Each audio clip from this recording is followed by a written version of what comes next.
le buveur d'absinthe. Installé rue Lavoisier, Manet travaille à la réalisation de la première toile qu'il compte envoyer au salon, le buveur d'absinthe. Il est sorti depuis peu de l'atelier de couture, avec lequel les relations ont été houleuses. Lorsque Manet lui demande de venir voir son tableau pour avoir son avis avant de le présenter, le maître lui répond « Mon ami, il n'y a ici qu'un buveur d'absinthe, c'est le peintre qui a produit cette insanité. » La toile sera refusée en avril 1859 par les jurés, parmi lesquels figure pourtant Delacroix, plutôt favorable à l'artiste. À 27 ans, Manet ne sait pas encore que ce refus sera suivi de beaucoup d'autres. Moreau-Nélaton a raconté l'histoire de la rencontre de Manet avec son futur modèle, qu'il tenait de la bouche de Degas.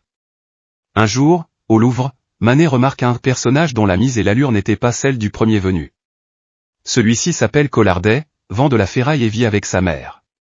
Monsieur Collardet, lui demande alors Manet, vous plairait-il que je fisse votre portrait? L'homme accepte, et posera pour une toile où dominent les tons sombres qui sont déjà ceux du peintre. Mélange de noir, de marron et d'ocre fauve, ce tableau d'inspiration réaliste joue fortement sur les contrastes entre ombre et lumière et s'impose déjà par la rigueur de sa composition. Mettant en lumière une partie du visage, Manet a laissé l'autre dans l'ombre, comme il le fera plus tard par exemple pour Berthe Morisot au bouquet de violettes. Le tableau avait été d'abord coupé par Manet dans sa partie inférieure pour donner l'illusion d'un personnage assis. Le peintre est ensuite revenu sur sa décision et a ajouté le verre d'absinthe, qui dessine une tache lumineuse à la droite du modèle.